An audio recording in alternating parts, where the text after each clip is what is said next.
APDSC అనేది as per notification ప్రకారమే ఏదైనా చేస్తారండి. అంటే వాళ్ళు ఆల్రెడీ మనకు ఒక గైడ్‌లైన్స్ అనేది నోటిఫికేషన్‌లో ఇచ్చేశారు.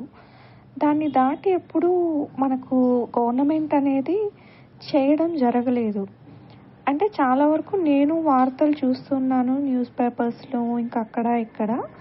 ఎక్కడ పర్టిక్యులర్‌గా కన్వీనర్ గారు చెప్పారు, ఇలా వచ్చింది అని ఎక్కడ నేను ఏ న్యూస్‌లోనూ చూడలేదు.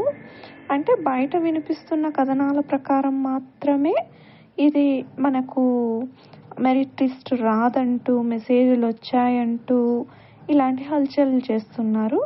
బట్ వన్ థింగ్ మనం ఏం చేయాలి అంటే మాత్రము, మన నోటిఫికేషన్‌లో వాళ్ళు ఏ పాయింట్స్ అయితే ఇచ్చారో ఖచ్చితంగా దాని ప్రకారమే వెళ్తారు. దానికి విరుద్ధంగా అయితే వెళ్ళరు. ఎందుకంటే యాజ్ పర్ నోటిఫికేషన్